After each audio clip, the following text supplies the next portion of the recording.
Okay, so I guess we're going to get started. So this session is coping and transformation. So the ladies here are going to answer some questions, but we're also going to get the audience involved.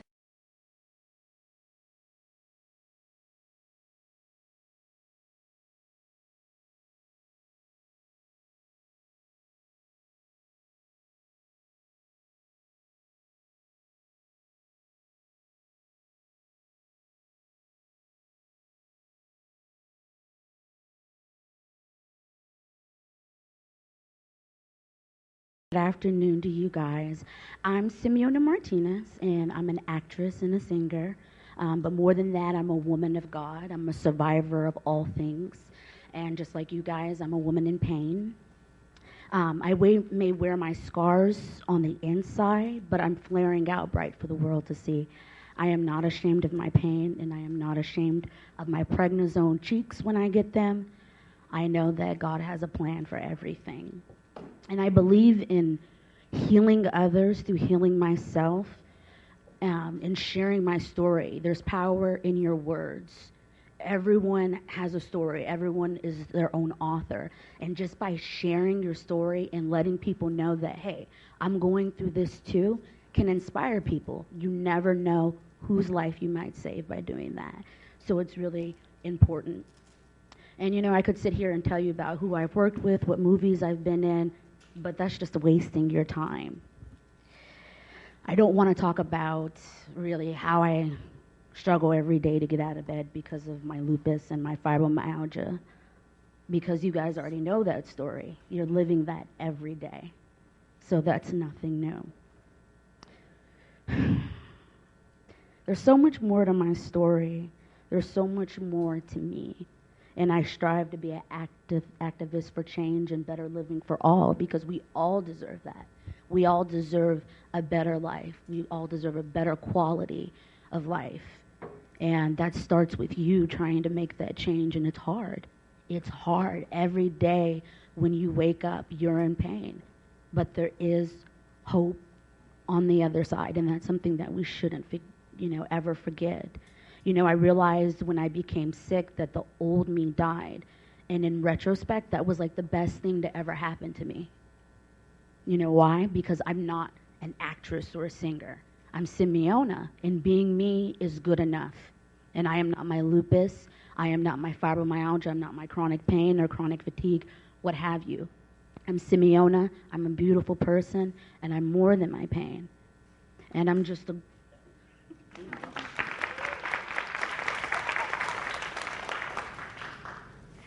I knew I had to be honest, and most importantly, being honest with myself first and being honest with others. I feel like having chronic pain is like being in, kind of closeted. You don't want anyone to know, oh, I have to use a walker, or I have to use the cane in my 20s or in my 30s or my 40s, no matter what age. No one wants to feel that way. But I realize that there's power in being proud of who I am, whether I'm with a cane or walker or wheelchair. I'm still me, and I'm okay, and I'm enough. And that's something that all of you guys should remember as well. Which way do I go? Thank you. From Simeona to me, I'm Radene Marie Cook. And for those of you who are new, I get to tag along John and Cynthia and be the artist in residence. We came up with that label about 3 years ago, and it made me smile so much that I kept it. So the art out there you will see, and that was part of my transformation. What I did in the old life, I was an actress and a singer and a dancer as well, and I was a traffic and news reporter. And I got injured in 2000 because one day in March, I was up in my Cessna. I used to report for KFWB in Los Angeles, and we got hit by a microburst, which is an invisible wind shear event that takes hurricane winds and moves them straight down. So we were flying, and life was good, and then suddenly the asphalt was taking place of the sky. And we were saved through the same wind that hit us down, hit our nose back up before we hit the ground, but the injuries had already happened. The wind hit us back and forth like being rear-ended by an 18-wheeler. And my back and my head and my neck got injured. But unfortunately, I got hurt at work, and workers' comp has a big bureaucratic way of losing people sometimes. I hear that from a lot of workers' comp people, and because of the things they made me go through, my back injury turned into a spinal cord injury. And my neck injury went into chronic and permanent whiplash disorder. And my head injury just made me more fun. So, yeah, it's kind of always this twisted. But there's some names for my spinal cord injury because it was really pretty specific. During a couple tests, they punctured a hole in the lining of my spinal cord, and that's what kind of started things along. And then epidural steroid injections went into that tiny space in our spine and didn't really have anywhere else to go. So it, like building up a weightlifter on steroids, it did the steroid action, but just in the tiny space of my spine, and it made all the little fluid in there big, waxy, sticky stuff. And so now all of my nerves from the waist down are encased in that sticky stuff. So for the rest of my life, every movement that I make microscopically tears the nerves in my central spinal cord.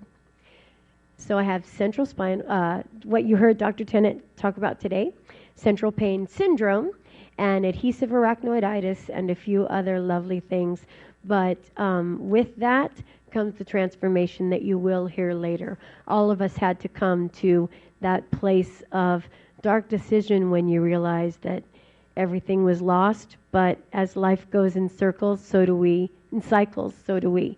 And everything was found once again and made beautiful. And you'll hear those stories today. Thank you very much for letting me be here, and I can't wait to get into it.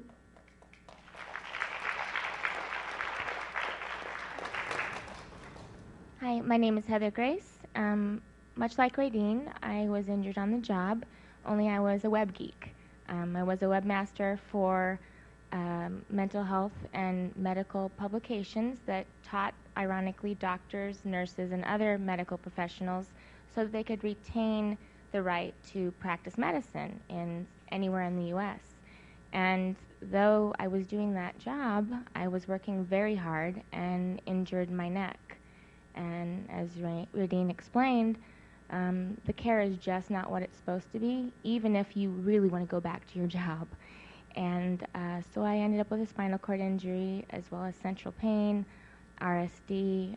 My nerves are just a mess head to toe because it started in my neck, and now my entire spine is degenerating in disc after disc in the top and in the bottom. And it's kind of, eventually the middle will kind of, just everything will be damaged.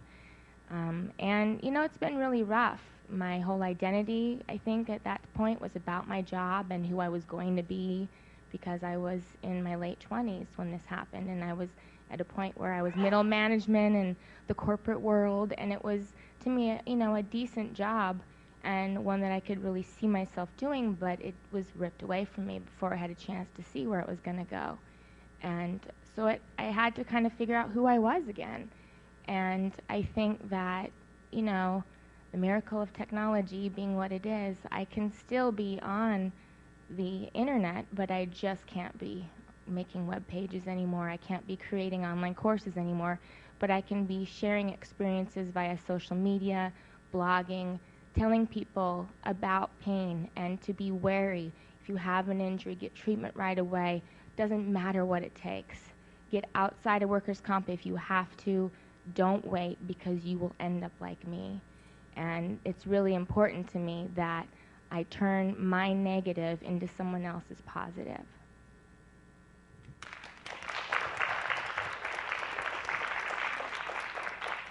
Okay, so a little bit about me. I actually had a rare condition when I was young, when I was a baby.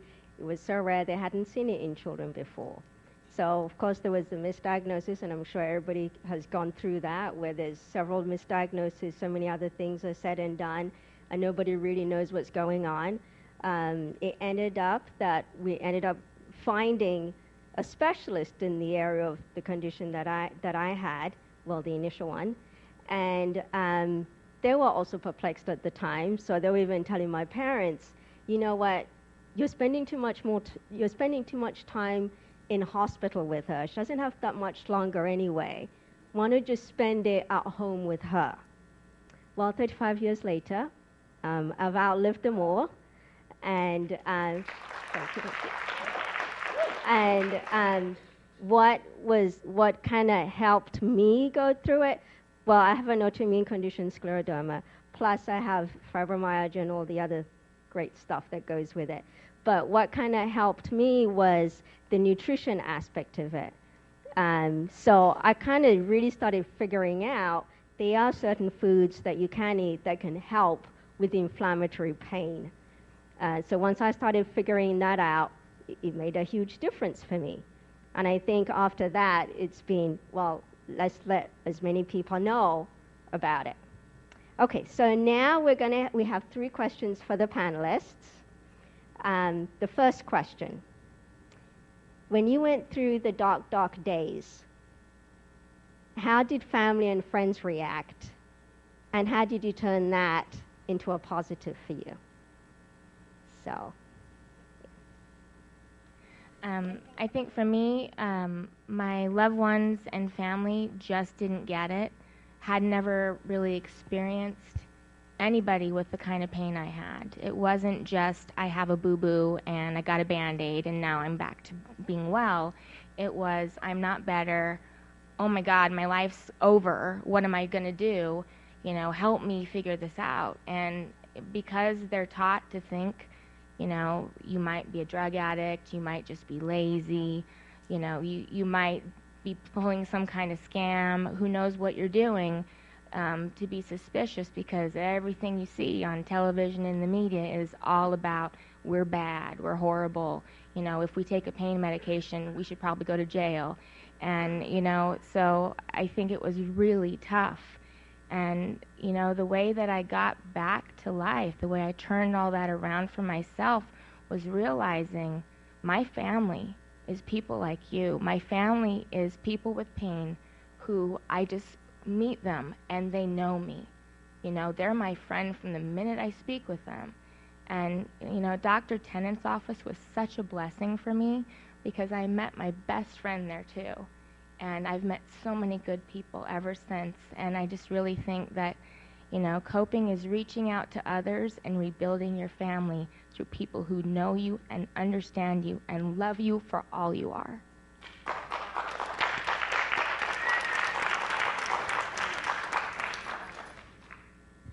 Well, for me, you know, like the reality is for most of you is that people fall off.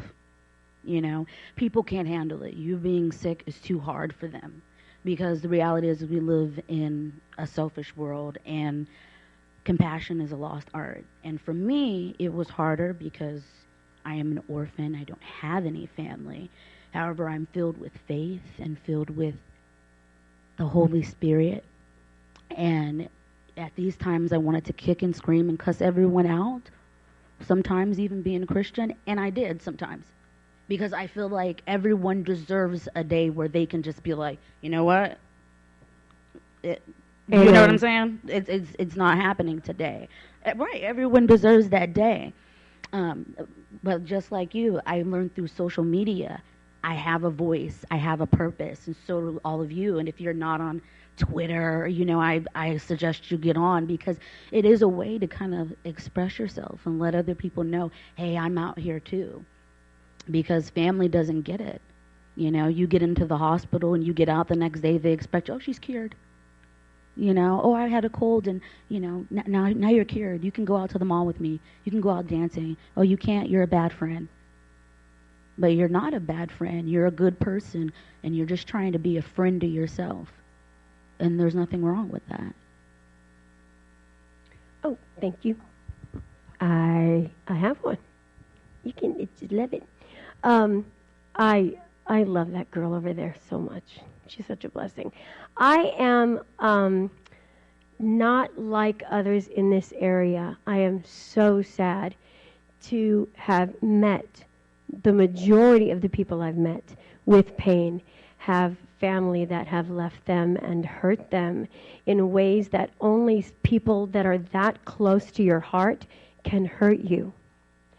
And I was really blessed in this because my family grew along with me. None of us, except for my mom, who had a lot of chronic pain. But that's because the crazy daredevil woman has been in many accidents, and she just keeps coming back from them. Miraculous, just head through the windshield kind of stuff, and she's still kicking and chasing us up tables. That's how I grew up. And because of that closeness, I have a very loving and wonderful family from cousins on down, and we're all spiritual people of faith, and we are Native American Christian, and you know, my family as a habit introduced people to God, and that was that for us, he was a real person that we had to learn to know in our life, and that helped tremendously. But also, when they saw me go through this, my family, they would then find out with me. I was a research nut, and our parents taught us to be research nuts, so we were all researching and going, look what I found, look what I found, and we began to learn together, and the biggest help I ever had was that man that was sitting right over there. I'm so sorry, but my dog has been amazing. I'm so blessed to have a caregiver who gave his life to me when I gave mine to him at the altar. So I'm unusual in that. Thank you. How kind. Thank you. Just like him. And look, he's wearing a blue shirt too. Woohoo! Thank you. Okay, for our next question, let's talk about pain, psychological pain and physical pain. What was the trigger that allowed you to say, you know, I need to figure out better solutions for myself? So, for me, just like I'm sure all of you, I know the statistics, physical and psychological pain go hand in hand. That's no secret. I'm a survivor of pain, and so are all of you, whether or not you guys believe that you're here today and you're surviving, and that's something to be said about that. And you are bigger than your pain, your past mistakes, and even your abuse. I am a survivor. When I say a survivor of all things, I'm a survivor of molestation, rape, homelessness, physical abuse, and abandonment by parents. I did not have a good upbringing, but I made it through. So I know about psychological pain and physical pain and how those two coincide. Now that you can subconsciously see my scars, and it's not invisible right now, know that I am healed. I am healed and I am through it, and I'm a better person because of it. And if you're still struggling with that, you will be too. You know, anything's possible. And I made it through, and so can you, and it's not going to be overnight. You know, the reality is that you're going to go home and you might get depressed. It's not going to be an easy process. There's no easy button like the Target commercial, you know. I wish there was, but there isn't. And pain comes in all forms. And that's what some people don't realize. It comes in all forms. And we are not immune to pain. No one in this room is. Everyone has experienced pain. Obviously, we're all in here. We are all different, but what we have, all of us, no matter what background we come from, what we all have in common is pain. And hopefully, by the end of today, what we'll have in common is healing. And so that's really important. So, no, I know that it's a vicious cycle. You're depressed because you're in pain, and then because you're depressed, it creates more pain, and it's a vicious cycle. People don't understand that. It's not something you can just jump out of. It's like a jump rope, and healing starts from the inside out. You have to be honest with yourself, and you have to be honest about the root of your pain, because that's very important, and that's the bottom line. No one is equipped to handle pain on their own. And it's not ever something you should get used to, ever. Even though it seems like we do, but we shouldn't get used to it, because that's not normal, even though it seems like the normal for us. And we can't do it alone. And as we learned today in this room, some friends and family can't even handle it. So don't feel bad if you struggle for it, because some of the strongest people we know can't handle it. But we do it every day.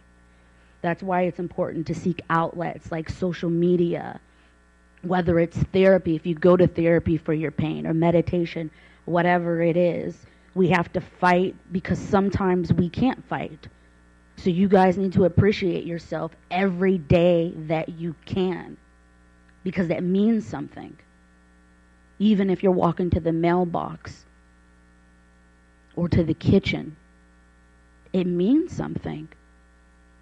And don't take that for granted. Don't take your progress and the days that you do get out of bed and the days that you do achieve things as a small thing, because that's huge. That's huge. And you should never forget that. You guys came here today, so you guys all are heroes. You guys all are overcoming. Because some people were too scared to come, and that's okay. But you guys made that decision, which means that you're actively trying to take control of your pain. So with physical pain, the trigger with me is understanding that I'm bigger than my past or my molestation or my rape or anything like that. I'm bigger than anything that I've been through. I'm Simeona, and I'm strong, and I can get through anything. And although some days it doesn't feel that way, I do. So let your voice be heard. You, everybody on the internet too, discuss it, be a part of the discussion, and don't let your pain silence you. You have a voice, and everyone's voice here matters.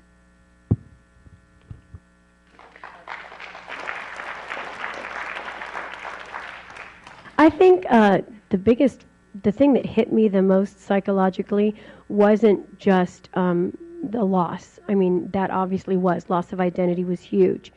But I think what hurt me so much that was a surprise was not being believed when I was telling the truth.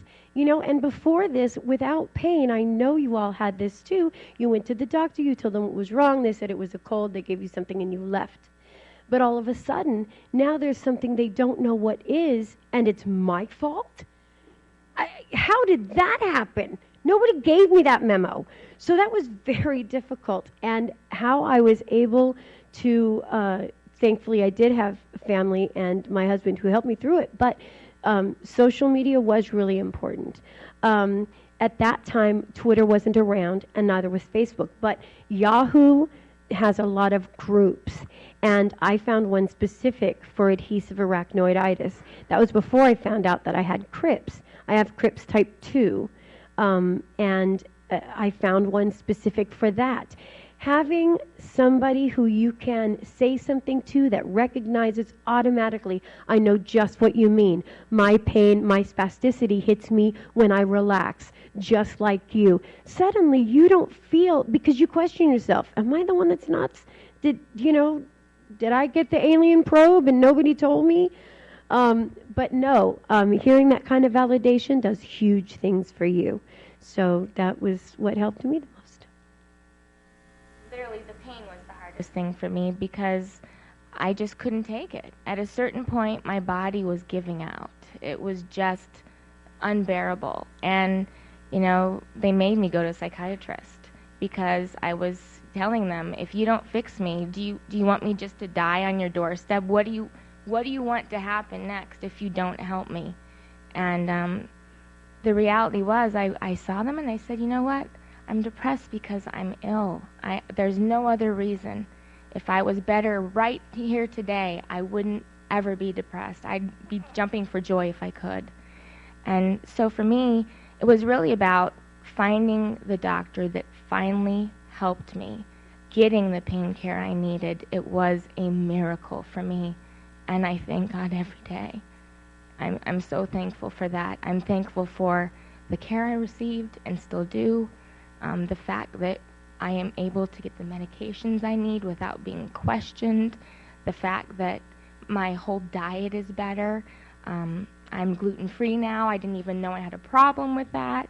I have so many allergies, and that was causing so much inflammation that I just had no idea, and I lost 10 pounds as soon as I got all the allergens out of my body overnight. And, you know, it really has transformed my life. 10 pounds? I'm going to be an No kidding. Can I add one thing, Susan? Can I add one thing that I forgot? Both Heather and I, since we are best friends, there are two tools that we use often that help us, that we both had in common. One was not retail therapy because, well, we weren't working, so we didn't have the money anymore for that, but cinema therapy. Sometimes when you're having a really bad day and everything feels horrible, I put on Kill Bill. Because then I can imagine I'm this warrior getting through. And right now somebody has beat me to pieces. But through good old Uma Thurman, I'm going to kick some butt. Secondly, amen. Secondly, honestly, they just came out with this scientifically. Profanity can help you with pain sometimes. And there are some times that I have told people, what's happening to us is profane. Therefore, profanity isn't cursing, it's adjectives.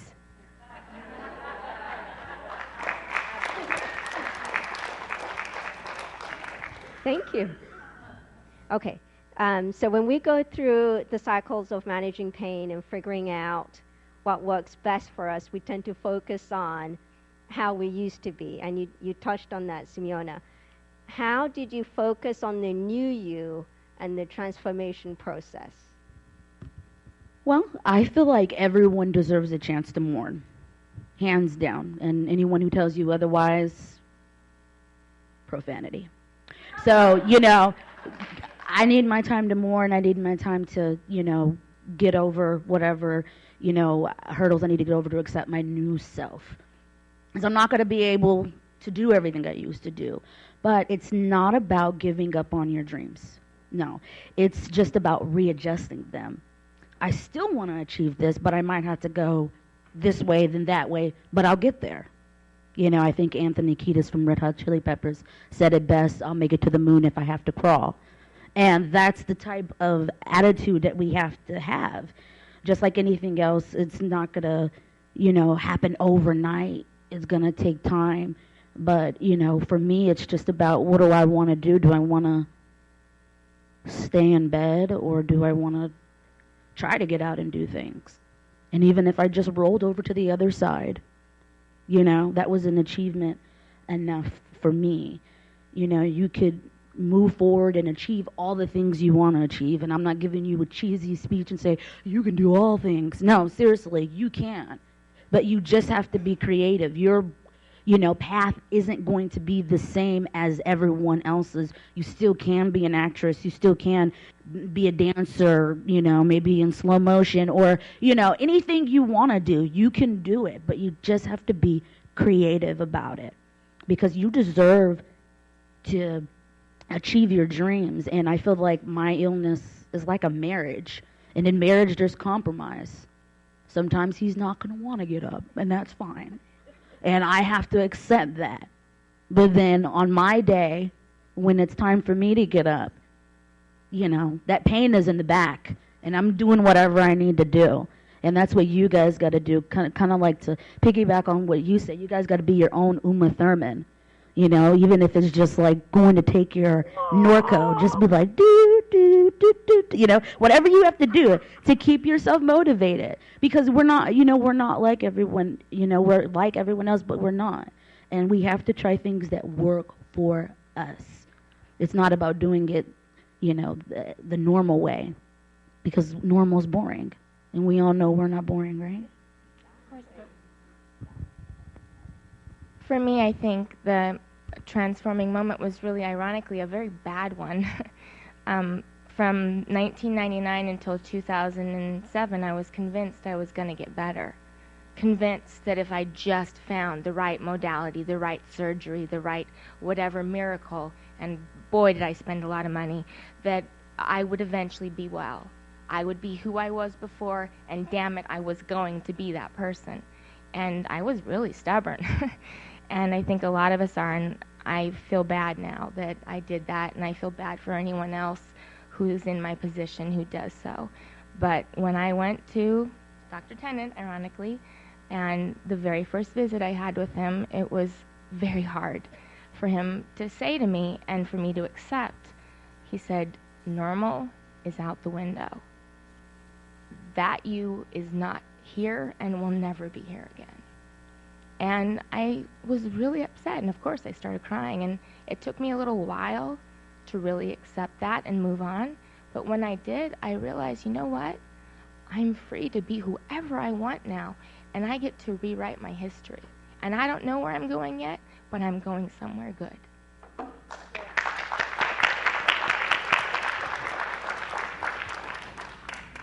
Okay. I think the transformation was slow in a way, but what brought it to the curtain call was one night when I made a decision. And that was when I was thinking, why aren't I better? There's a cure somewhere. There's, because you always got better. And it was once I realized that was depressing. The whole life that I had been working for since I was 2, that was gone. The reason I'm standing today, by the way, is because ever since the crash, 2 weeks after the crash, I have not been able to sit in 13 years. I can't do it. So that gets really annoying. You can't rest, you can't do anything. So aside from that, I had extreme pain. So much so that I was going into shock. My body was going into shock once a month. Tunnel vision, certain systems shutting down because the body was experiencing so much pain that my adrenals were drained and my heart was under so much stress that a resting heart rate for me when it should be like 67 was 102. And it did not go below that number until after I had gotten with my specialist, Dr. Tennant, who took me from there to 86. Took about a year and a half for me to find the right medication and then titrate up to the dose that my body needed.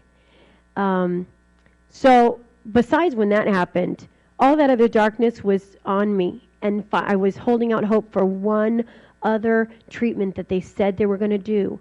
And it came through with a no, and they wanted to schedule me for another epidural steroid injection.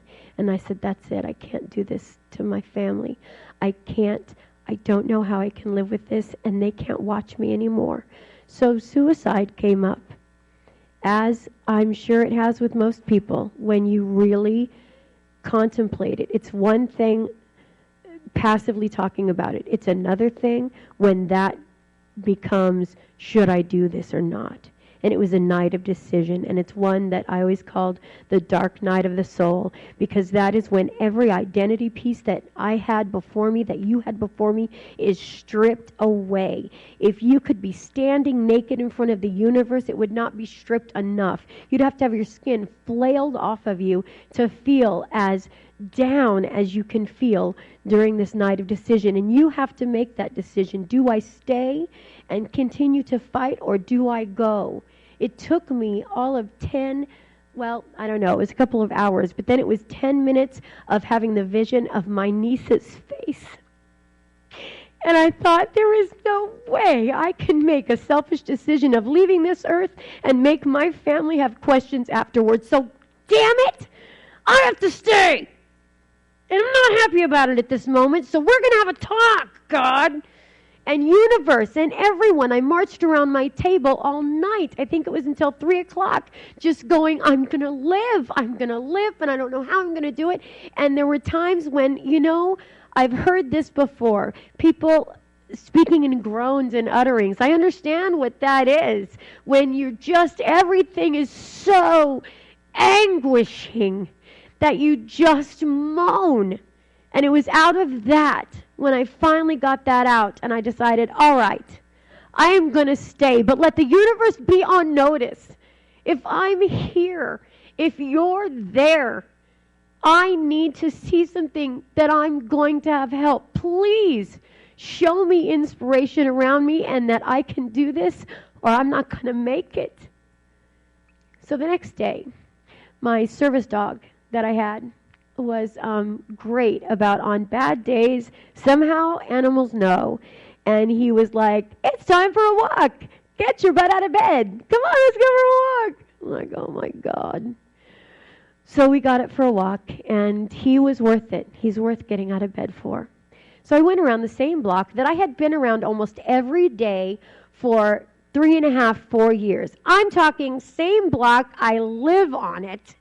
And I go around the corner. I'm just about to pass the corner, and I'm kind of just da-da-da-da-da, and my dog stops. And it makes me kind of go, what? And I finally look up, and it's fall. And some of you had heard me tell this story, but there was this tree that has been there this whole time. Its leaves were completely red, and it is absolutely, undeniably heart-shaped. And at that moment, everything that I felt had been stripped away came flooding to me as these voices rang in my spirit. You are loved, and you are not alone.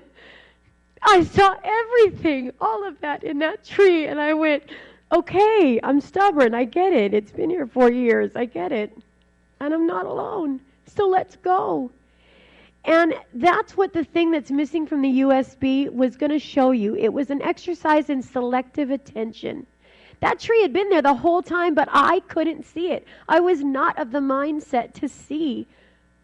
But I asked for it that night. I had said, please show me stuff around me. And at that moment, and from that time on, everything started showing up heart-shaped. There were these wildflowers that I've now found out are called shepherd's purse that started showing up in my backyard. The little seed pods, heart-shaped. Morning glories took over my chimney. All the leaves, heart-shaped. Things would come to our table. A chicken fillet came for our anniversary. Totally heart-shaped. Like everything was just hearts. I'd see them everywhere. And that's out there for every single one of us. There is stuff, I guarantee you, been surrounding you that is there just going, look at me. Know that you're not alone. Please know that you're loved. Just notice me. Make up your mind to notice that because you will find it. What I'd like all of you with a computer to do is what we're going to do today. And I want you to put in this term into the YouTube, invisible gorilla. It's called the selective attention test. And what we were going to show you was people in black shirts and white shirts. And what the instruction is we want you to count how many times the basketball is passed among those with white shirts. So we would have all counted 1, 2, 3, 4, and you're looking because they're all kind of mixing themselves up, but it's just people, black shirts, white shirts, and they're passing basketballs. So then you count how many times by the end, after the video shows, about 27 seconds, how many times the basketball has gone through. It says how many times? Oh, it turns out to be 15. Then it asks you, did you see the gorilla? And you're completely shocked because, trust me, you didn't see a gorilla. They replay the video. There was, sure enough, a gorilla that goes through, la, la, la, la, la, chest pound, chest pound, chest pound, whoa, la, la, la, la, la. Takes that amount of time to go through, and you didn't see it because your attention was told to be focused on something else. Our pain tells us, pay attention to me. Everybody that says everything negative, you're a drug addict, why are you on those pills, blah, blah, blah. By the way, I'm on high-dose opioids, and give me an IQ test right now. I will blow half the doctors out of the water. So, and you can tell them that. All those things will scream at you, pay attention to me, but don't. Pay attention to everything. Everything that makes you smile, everything that cheers up your heart, grab it and know that that was just for you. That was just for you that day, and hold it tight.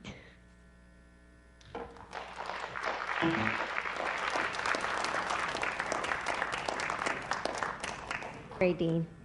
Very powerful women we have here on the table. Very inspiring stories, stories of strength. Thank you very much, ladies. So we'll read some questions from Twitter. There's one from Patricia Morris, Texas. Says, I hurt so bad last year I was begging for a pain block even when people were dying from tainted drugs. Now, as Radene was explaining, obviously this is a huge issue.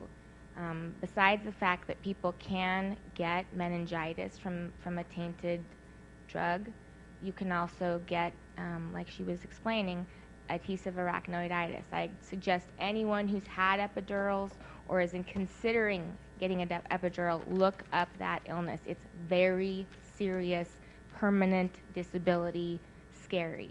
Believe me, I thought my pain was the worst I could feel. No. And it actually made her life hell when it could have probably been decent amount of, pain, but very livable without, having to go through the hell she went through.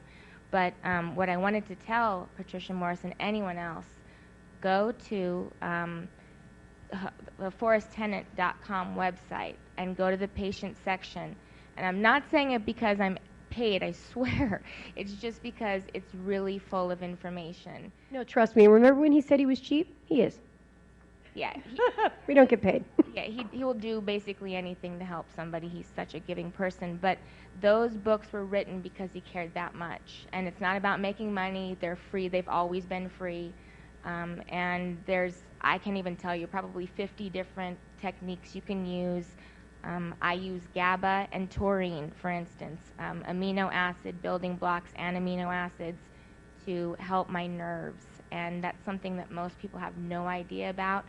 He discovered it with his practice. And those are the kind of things in there that no other doctor knows about because they're not reading his research and they're not talking to pain doctors that know. So I think it's really important.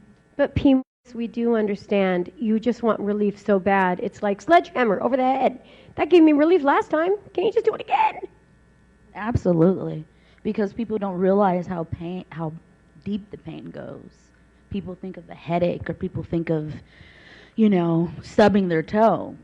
But they don't understand the type of massive pain that we're in. Like, I described it once as like, I'm a vegetarian now, but, like when you make chicken and you pull the part of the chicken skin up, that's how my fibromyalgia feels.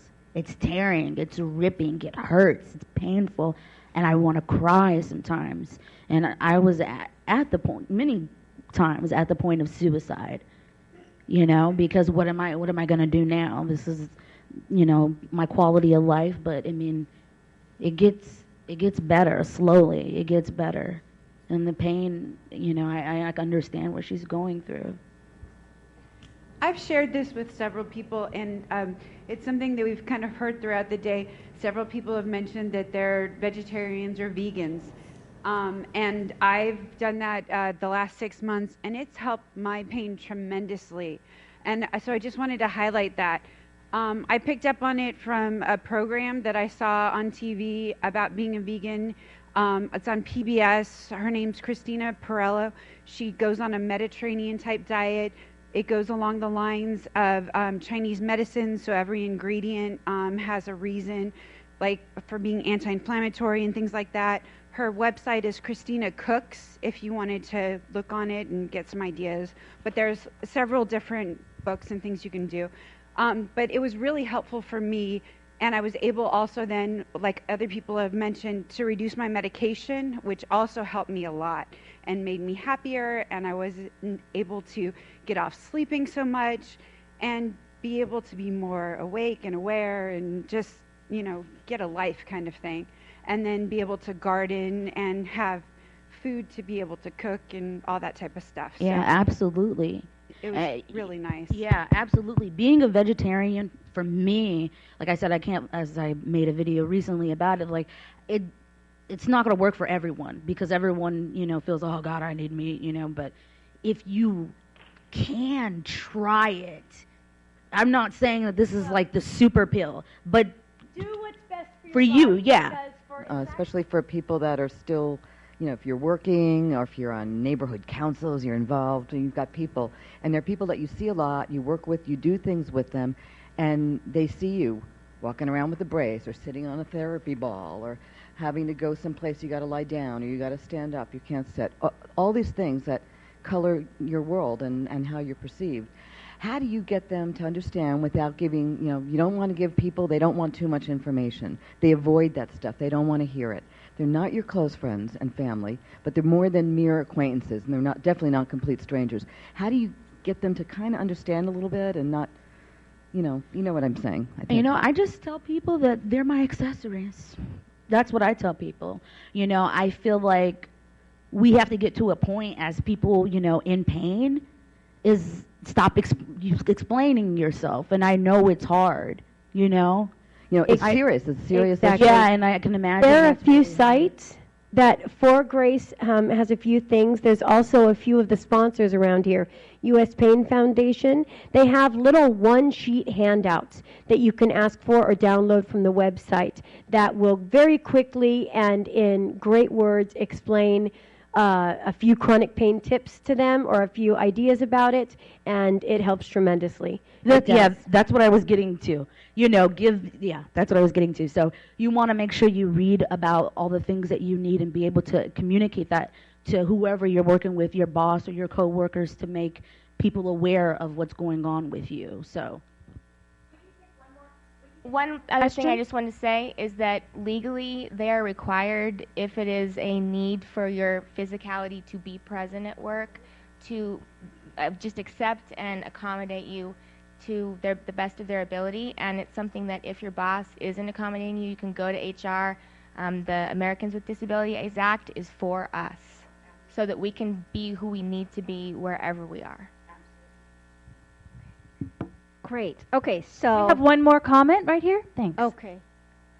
One thing that everybody's dealt with has been the traumatizing spiral of what it takes to try to figure out what's going on with them and then try to get better through the health system that we're in. And all of us have encountered terrible experiences with various doctors and medical situations. And what is being done and what can be done about doctor education from the base level and continuing education to update a lot of the people who are already out there practicing on us about what our needs are. What are the consistent problems that we come up against that need to be addressed? Are they being addressed, and do we need to be activating it? One site that I can tell you about, Heather and I were able to testify before this. Doctor education is huge. Yes. But there was the Institute of Medicine 2 years back did a study called Relieving Pain in America. And it has a lot of doctor-specific issues on how, through this study, the Institute of Medicine, which is the think tank for the National Institutes of Health, so all of our taxes pay for that as part of the budget, they did a study and realized what a huge crisis and unknown crisis this was in the doctor community. If you give them this website, especially if you have a doctor that seems to be interested, they can get that study and do some research themselves. iom.edu/relieving pain. So we're up with time. Thank you very much for the questions. And thank you very much for the panelists. Thank you for sharing your stories.